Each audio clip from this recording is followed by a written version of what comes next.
राधे राधे महाराज जी। महाराज जी, जब आप नौजवान अवस्था में साधना कर रहे थे तब उस समय आपकी सुबह से शाम तक की दिनचर्या क्या थी महाराज जी? कैसे तुम्हें बताएं, क्या क्या तुम्हें बताएं। रात्रि के 1 बजे जगना, 9 बजे सोना, 1 बजे जगना, 1 बजे से 4 बजे तक भगवत चिंतन करना, 4 बजे गंगा स्नान करना, गंगा जी के समीप ही रहना, फिर 9 बजे दिन में स्नान करना, फिर 4 बजे शाम के स्नान करना, और उड़िया बाबा के प्रवचन रूपी ग्रंथ साथ रखना, और हर समय भगवान नाम चिंतन, मंत्र चिंतन, योग वाशिष्ठ वेदांतों के जो ग्रंथ थे उस समय सब ये चिंतन।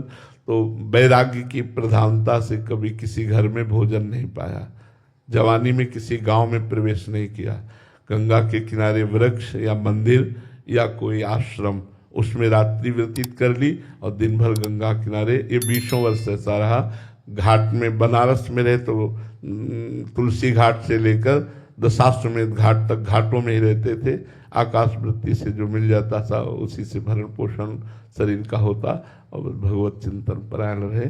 हमारी प्रधानता क्रिया नहीं रही कभी, हमारी प्रधानता चिंतन रही। गुरु कृपा से हमारे में क्रिया प्रधान साधना नहीं रही, आंतरिक चिंतन प्रधान साधना रही। हम इस बात में निरंतर सावधान रहे कि हमारा कभी भगवत चिंतन न छूटने पावे। जो अंतःकरण हमारा है ये भगवत चिंतन परायण रहे। और तो सब शास्त्र स्वाध्याय, एकांत सेवन, संत समागम, गंगा जी ही हमारी माता पिता भाई बंधु मित्र दोस्त सब गंगा जी ही थी। गंगा जी से ही हमारा भरण पोषण, जब भोजन नहीं मिलता भरपेट गंगा जल पी लेते, उसी से हमारा भरण पोषण होता। आज के 30 वर्ष पहले गंगा जल ऐसा था अमृत जैसा। अब तो यमुना जल और गंगा जल आप भरपेट पी भी नहीं सकते। ये सब बड़े बड़े नाले गिर रहे हैं। अब बड़ी व्यथा होती कभी कहते हैं कि जूता चप्पल कुल्हड़ ये सब परम पवित्र श्री यमुना जी के पावन जल में ये बड़े बड़े नाले डाले जा रहे हैं। तो अंदर से बड़ी व्यथा होती कि हम जिनको माँ कहते हैं। एक विदेशी ने कहा हमारे यहाँ के सरोवर जलाशय झरने नदी और समुद्र आप इनको देखिएगा एक भी कहीं गंदगी नहीं मिलेगी। बोले आपके भारतवासी गंगा को माँ कहते हैं, जमुना को माँ कहते हैं, और इसी में नाला छोड़ते हैं, गंदगी छोड़ते हैं। बोले कैसे हैं आप, कैसे भारतवासी हो कि अपनी माँ को गंदा करते हो? हम माँ कहते हैं, गंगा मैया कहते हैं ना, यमुना मैया कहते हैं ना, और बड़े बड़े गंदे नाले जा रहे हैं। अब चूंकि हर शहर नदी की ऊंचाई पर बसा हुआ है तो जितनी उसकी गंदगी है वो सब पावन नदियों में ही डाली जा रही है। तो उस समय ऐसा था, हम जब वृंदावन आए थे भरपेट यमुना जल पीते थे। तो बड़ा अंदर से क्लेश होता है। रोज यमुना जी से प्रार्थना करते हैं, हे यमुना रसरानी हमारी कभी ये दोष दृष्टि न होने पावे कि आप में नाला बहता है। आप तो परम पवित्र हैं, लेकिन ये बाहरी दृश्य बड़ा बड़ा ही सोचनीय है। आप लोग हमारी बात समझ रहे होंगे। आप बड़ा सोचनीय है कि जिन्हें हम माँ कहते हैं, जिन्हें हमारे यहाँ भगवान के समान पूजा गया है, उनमें नाले डाले जा रहे हैं। जहाँ हम दुग्ध से अभिषेक करने की भावना रखते हैं गंगा यमुना में, वहाँ ये नाले डाले जा रहे हैं। तो उस समय जो बात थी वो जीवन भरण पोषण ही गंगा जल से होता था। तो यौवन अवस्था गंगा जी के तट पर कटी और आखिरी अवस्था यमुना जी के तट पर कटाई वृंदावन में। आगे श्री जी जाने क्या व्यवहार, क्या लीला है, क्या माया है उनकी, ऐसा जीवन है। कृष्णा राज जी, बेंगलोर से। राधे राधे महाराज जी। महाराज जी, मन पूर्ण समर्पण से क्यों डरता है? वो सभी विकल्प खुले क्यों रखना चाहता है?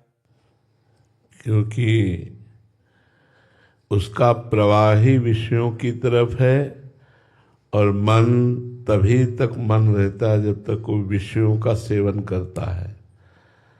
जब मन निर्विषय हो जाता है तो इंद्रियाणाम मनुष्यास्मि, वो साक्षात भगवान का स्वरूप है, था, रहेगा। केवल मना कष्टान इंद्रियाणि प्रकृति स्थान कर्षति, इसी आकर्षण को रोक ले, इसकी व्यथा को सह जाए, वही आत्मस्वरूप के बोध को प्राप्त हो जाता है, वही भगवत प्रेम को प्राप्त हो जाता है। तो मन का स्वभाव विषयों की तरफ अधोगामी है। भगवान की तरफ ऊर्ध्वगामी करने के लिए मंत्र की आवश्यकता है। जैसे जल को कहीं भी छोड़ो, प्रवाह उसका नीचे की तरफ ही जाता है। अगर जल को ऊपर चढ़ाना है तो यंत्र की आवश्यकता है। ऐसे ही प्रकृति के भोगों की तरफ मन का स्वभाव बन गया है। बड़ा हर्षित होता है भोग भोगने की इच्छा में, भोग भोगने की कामना में, लेकिन प्रभु की तरफ चलने में शुष्क सा हो जाता है। जबकि प्रभु रसो वैसा है, रस स्वरूप है, रसघन मोहन मूर्तिम है। हयाम लब्धा आनंदी भवत, इस रस को प्राप्त करके सदा सदा के लिए आनंद में डूब जाता है। पर वो इतना विषयी हो चुका है कि प्रभु की तरफ चलने के लिए तैयार भी नहीं होता। तैयार होने पर भी एक कपट रखता है, अंदर से अवसर मिलने पर भोगों की तरफ ही भागता है। इसलिए बड़ा कठिन है भगवत प्राप्ति होना। भगवत प्राप्ति कठिन नहीं है, लेकिन मन को विषयों से हटाकर परमात्मा में लगाने के प्रयास में जो व्यथा उत्पन्न होती है, जो जलन उत्पन्न होती है, मन घसीट रहा विषयों की तरफ और हम उसे प्रभु में लगाना चाहते हैं, उस व्यथा को सह नहीं पाते। इसलिए भगवत प्राप्ति कठिन है। यम ही न व्यथयन्त्येते पुरुषम पुरुषर्षभ सम दुखा सुखाधीरम सुम्र तत्वाय कल्पते। जो उस मन के द्वारा दी हुई व्यथा से व्यथित नहीं होते, सुख दुख में समान भाव रखते हैं, वही परमात्मा को प्राप्त होते हैं, अमृत पद को प्राप्त होते हैं। तो इसका भोगों में इतना संस्कार बन चुका है, इसका स्वभाव बन चुका है कि 25 वर्ष इसको साधना की बात समझाने पर, करने पर भी आप तो गृहस्थ हैं या संसार मार्ग में हैं, हम लोग विरक्त मार्ग में, भगवत मार्ग में हैं। इसे भरपूर समझाना, रात दिन साधन में लगाए रखना, फिर भी भोगों का चिंतन करने के लिए ये अवसर निकाल ही लेता है। और जहां भोगों का चिंतन हुआ, अशांति पैदा हो जाती है। कोई भी भोग बिना चिंतन के नहीं होता, पहले चिंतन होता है। ध्यायतो विषयान पुंसान संगास तेषुपजायते, संगात संजायते कामा। पहले विषय का चिंतन होता है, फिर विषय के संग करने की आसक्ति पैदा होती है, वहीं से हमारा पतन शुरू हो जाता है। काम की पूर्ति में लोभ, अपूर्ति में क्रोध, दोनों से सम्मूढ़ता, स्मृति भ्रम, बुद्धि का नाश। कामा संजायते क्रोधा, क्रोधा स्मृति विभ्रमा, स्मृति भ्रंशात बुद्धिनाशो, बुद्धिनाशात प्रणश्यति। ये बहुत कठिन लड़ाई है। इसको सत्संग के द्वारा, संत महापुरुषों के चरण रज के द्वारा, उनकी वाणी, गुरुवाणी का आधार लेकर जब हम चलते हैं और कुसंग से बचते हैं, जैसे हमारे अंदर पता है कि हम काम वेदना से व्यथित होकर पतित हो जाते हैं, तो हमको उन बातों से बचना होगा, उन व्यक्तियों से बचना होगा, उस स्थान से बचना होगा, उन दृश्यों से बचना होगा जिससे हमारे हृदय में काम को बढ़ावा मिलता है। अगर हम कुसंग से बच गए और सत्संग करते रहे और नाम जप करते रहे, तो हृदय में शांति मिल जाएगी। हमारा मन हमको उल्टा सिखाता है, वो सिखाता है भोगों से शांति मिलती है, और भगवान सिखाते हैं त्यागात शांति निरंतरम। मन सिखाता है भोगों से शांति, ये भोग भोग लो, फिर हम शांत होकर भजन करने लगेंगे। जैसे कोई बिच्छू के डंक से डरकर सांप के बिल में हाथ डाल दे, ऐसा हमको फंसाता है मन। थोड़ी सी व्यथा को न सहने के कारण हम उस व्यथा को बढ़ाने के लिए भोगों में कूद पड़ते हैं, और जैसे जैसे भोग भोगते हैं वैसे वैसे गंदे संस्कार बनते जाते हैं, फिर हम हारते जाते हैं और हम मन को रोकने में असमर्थ होकर ये स्वीकार कर लेते हैं कि अब हमारा जीवन भोगों में ही रहकर कटेगा, अब हम भोग त्यागी होकर भगवान का भजन नहीं कर पाएंगे। ऐसा अनुभव होते ही भगवान के मार्ग से हम भ्रष्ट हो जाते हैं। इसलिए है बहुत कठिन पर असंभव नहीं है। यदि हम सत्संग सुने, कुसंग का त्याग करें और खूब नाम जप करें, पर सहना पड़ेगा। माता स्पर्शास्तु कौन्तेय शीतोष्ण सुख दुखदा आगमा पाइनो अनित्यास तास्तितिक्षस्व भारत। भगवान ने सहन करने की आज्ञा दी है, पर सहन कोई धीर पुरुष ही कर सकता है। बाहरी मार सही जा सकती, लेकिन मन की मार नहीं सही जाती। वो हर समय व्यथा पैदा करता रहता है। इसी व्यथा से सब परेशान है, इसी व्यथा से सब परास्त है। ये मन भोगाकर्षण से इतना मलिन हो चुका है कि कैसे तुम्हें बताए। ये रुलाता है, ये जलाता है। भगवान ही कृपा करें तो हम थोड़ा आगे बढ़ सकते हैं, अन्यथा नहीं। दैवी हिस्सा गुणमयी मम माया दुरतया मामे ये प्रपद्यन्ते माया में ताम तरंति ते। अगर हम श्री भगवान की शरण में होकर भगवान का नाम जप करते हुए ऐसा समय ही ना दे मन को कि वो गंदी बातें सोचे, अव्याव्रत भजनात्, ऐसा कुसंग ही ना करें जिससे गंदी बात, ऐसा दृश्य ना देखें। पर है कठिन। प्रवचन कर लेना सरल बात है, प्रवचन सुन लेना सरल बात है, लेकिन इसकी व्यथा को सहना बहुत कठिन बात है। हृदय को जला के राख कर देता है, व्यथा ऐसी पैदा करता है, कुछ सुहाई नहीं देता। क्योंकि परमात्म सुख तब प्राप्त होता है जब निष्कामता आती है। बिना निष्कामता आए भगवदानंद, परमानंद, ब्रह्मानंद ये नहीं प्राप्त होता। ध्यान रखना, जब तक छोटी सी भी कामना है तब तक भगवदानंद का स्फुरण नहीं होगा। सकल कामनाहीन जे राम भगति रस लीन। जिसे कुछ नहीं चाहिए वो भगवदानंद का अधिकारी होता है। कामादिक मद दम्भ न जाके तात निरंतर बस में ताके।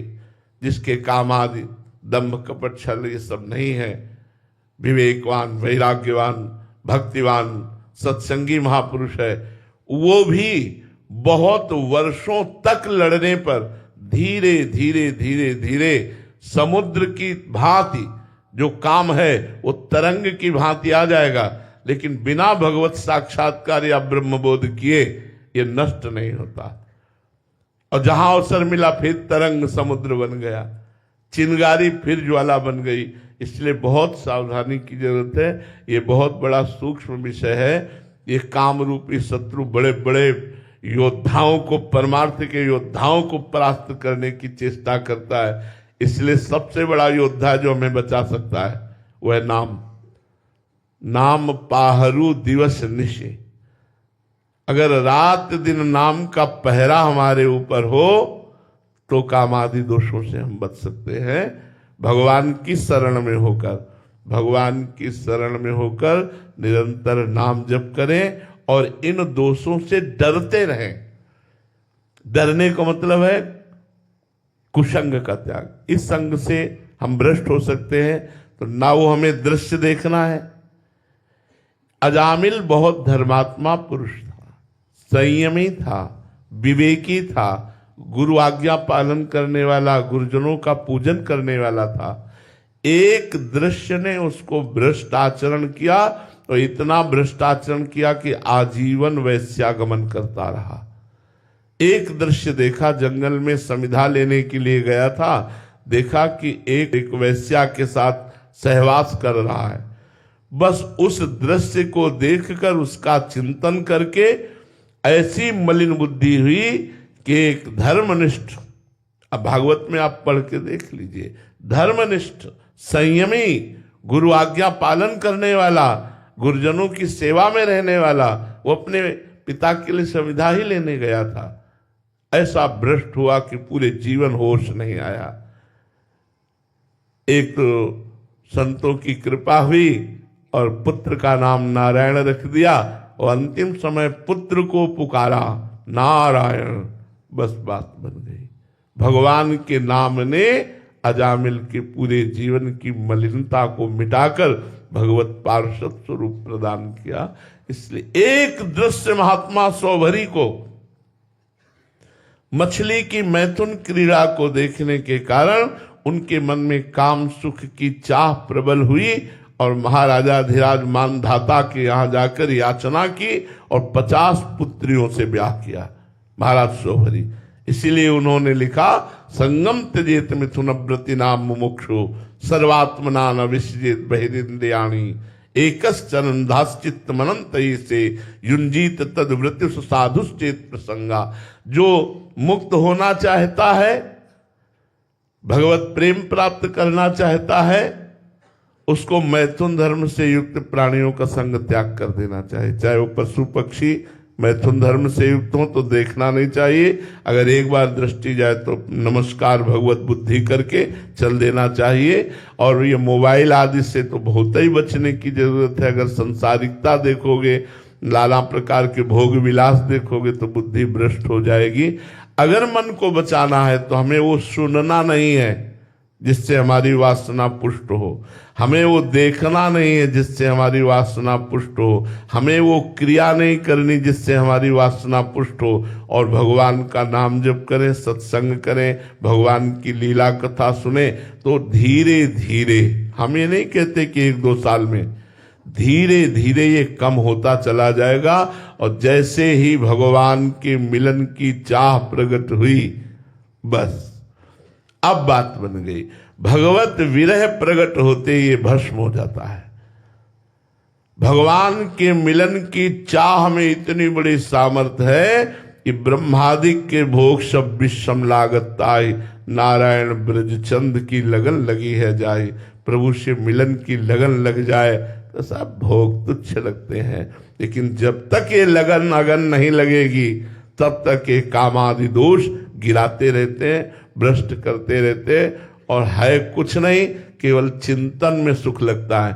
काम का जैसे चिंतन करो ना तो सुख लगता है, और जब काम क्रीड़ा करो ना तो काल्पनिक है, उसमें कोई सुख नहीं है। थोड़ी देर बाद फिर वैसे ही, फिर वही नवीन वासना, फिर वही नवीन भोग, इस शरीर से नहीं उस शरीर से। ये पूरा जीवन हमको नष्ट कर देता है। इसलिए भगवान नाम का पहरा दो, साधु संग की बाड़ में रहो, हर समय अपने चिंतन को, अपनी इंद्रियों को कुसंग से बचाते रहो। बाहर से व्यक्ति का कुसंग और अंदर से वृत्ति का कुसंग, दोनों का त्याग करो। प्रायः अच्छे साधक बाहर का कुसंग तो नहीं, पर अंदर के कुसंग से भ्रष्ट हो जाते हैं। अंदर जो वृत्ति का कुसंग आता है, उसका अनादर ना करने के कारण, उसकी उपेक्षा ना करने के कारण, उसका चिंतन आदर युक्त करने के कारण उनसे कुचेष्टा बन जाती है और परमार्थ विहीन वृत्ति हो जाती है। इसलिए बहुत सावधानी की जरूरत है। भगवत कृपा से, भगवान नाम जप से ठीक हो जाएगा। स्वामी नीलेशानंद गिरी जी महाराज तमिलनाडु से। राधे राधे महाराज जी।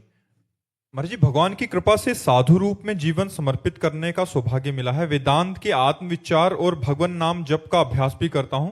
आत्मा के स्वरूप की स्पष्टता अनुभव में भी है, फिर भी व्यवहार में कभी कभी अहंकार और कर्तापन के संस्कार उभर आते हैं। ये समझ नहीं आ पा रहा है कि ये शेष संस्कारों का स्वभाव कोई फर्क नहीं पड़ता। जब स्वप्न को स्वप्न जान गए जगने के बाद, तो क्या फर्क पड़ेगा? क्या स्वप्न को देखा और जब जगे हम उसे स्वप्न माना कि वो स्वप्न था, तो स्वप्न के गुलाब जामुन या स्वप्न की पेड़ा बर्फी या स्वप्न का गला काटना या स्वप्न के भोग, उस समय जागने पर चिंतन होगा, लेकिन वो प्रभावित तो नहीं कर पाएंगे ना। तो ऐसे यदि जग चुके हो आप, स्थूल सूक्ष्म कारण तीनों शरीरों से अलग अपने आप को आप मानने लगे हैं जो हैं आप, और फिर भी आपको अहंकार भासता है, नानात्व का स्फुरण होता है, तो स्वाप्निक है। ये धीरे धीरे मिट जाएगा। जैसे हम अभी जगे हैं ना, तो स्वप्न का ज्यादा प्रभाव रहेगा, 1 घंटा बाद कम रहेगा, दोपहर तक बहुत कम रहेगा, शाम तक विस्मृत हो जाएगा। ऐसा होता है कि ज्ञान होने पर भी अस्तित्व तो उसका बना रहता है तब तक जब तक अंतराय नहीं होता। इसीलिए आत्मबोध संपन्न महापुरुष भी ध्यानाभ्यास में निरंतर रत रहते हैं, 1 मिनट के लिए भी अपने समय को व्यर्थ नहीं जाने देते। हमने एक 95 वर्ष की अवस्था के ब्रह्मबोध संपन्न महापुरुष श्री ओंकारानंद सरस्वती नजफगढ़, उनके एक दिन पास बैठे थे, 4 बजे का समय था, तो सेवक स्वेटर एक पहना रहा था, तो बोला स्वामी जी दूसरा स्वेटर 1 घंटा बाद पहना देंगे। उनका हाँ, हमारे चिंतन में डालो कि हम 1 घंटा बाद स्वेटर पहनेंगे, अभी क्यों नहीं डाल देते। बात तो साधारण सी लगी, लेकिन अपने को पकड़ में आई, गजब की बात है, इतना सूक्ष्म चिंतन कि 1 घंटे बाद स्वेटर पहनना ये स्फुरण होगा, नहीं अभी डालो। इतने बड़े महापुरुष जो ब्रह्मबोध संपन्न, वो भी अपने चिंतन को कितना संभालते हैं, अपने साधना को कितना संभालते हैं। पूज्यपाद श्री उड़िया बाबा महाराज ब्रह्मबोध संपन्न महापुरुष 18 घंटे ध्यानाभ्यास में बैठे रहते हैं। स्वरूप का बोध हो गया, इसका मतलब नहीं कि हम प्रपंच में नानात्व में खुला घूमते रहें, नहीं, बहुत सावधानी की जरूरत है।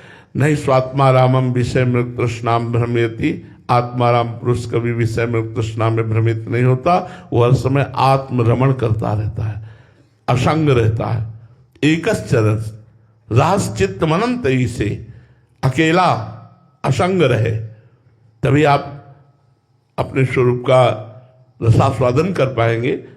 अकेला असंग रहे, इन शरीर की क्रियाओं से भी असंग रहे, शरीर के भोग राग से भी असंग रहे, प्रारब्धवशात मान अपमान उच्छा बुरा जैसा भी व्यवहार हो, आप उसके केवल साक्षी मात्र हैं, वो आप दुख सुख को प्राप्त ना हो, ये एक स्वप्न है, स्वप्न है। जगे हुए पुरुष को स्वप्न प्रभावित नहीं कर पाता, तो इसलिए उसमें कोई खास बात नहीं है। रहिए आप अपने ही पक्ष में, इसको देखने वाले आप है ना, तो ये स्वप्न ही तो है ना, मिथ्या ही तो है ना, फिर क्या परेशानी है। बस उसको मिथ्या ही मानते रहे। मन संतुष्ट है तो कोई बात नहीं, असंतुष्ट है तो कोई बात नहीं, शांत है तो ठीक है, अशांत है तो कोई बात नहीं। आप तो अलग है ना, बस इस बात को पकड़े रहिएगा तो सब ठीक हो जाएगा। अंतःकरण की क्षमता ही आत्मबोध कराती है।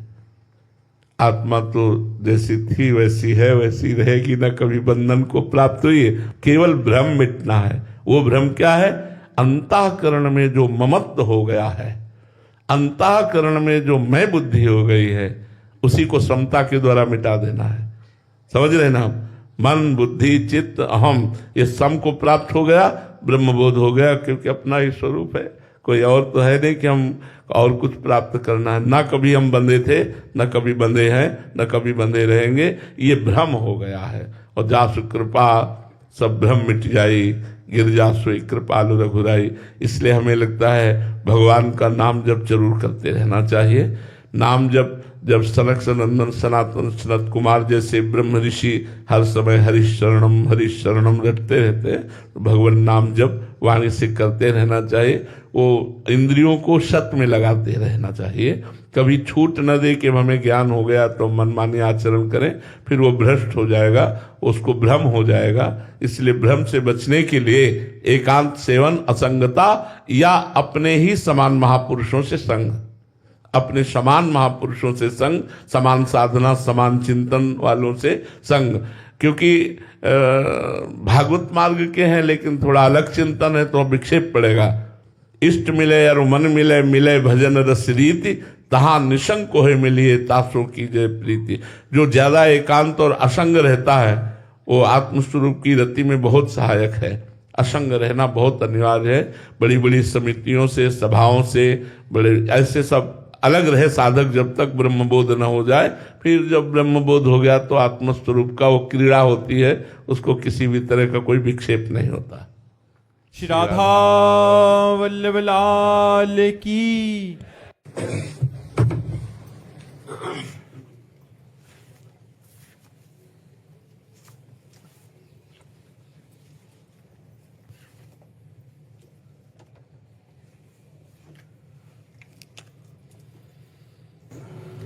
सब तो ठाकुर विराजमान है।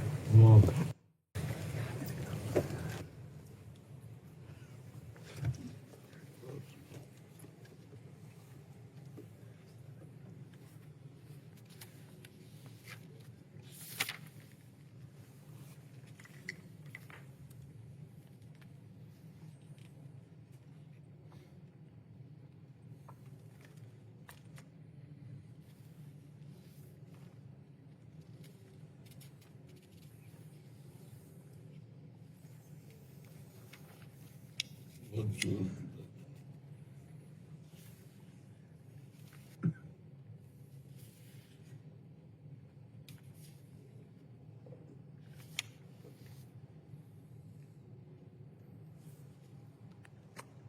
राधा भक्तमान में जो चित्र था पुराना, उसी का थोड़ा सही हो पाया। कम से कम एक निमित्त रूप तो रख दिया कि ये प्रबोधानंद जी, भाव तो बनेगा।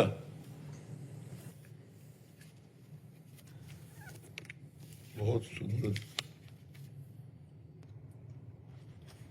बहुत सुंदर, बहुत सुंदर चीजें तैयार हो गई, बहुत सुंदर।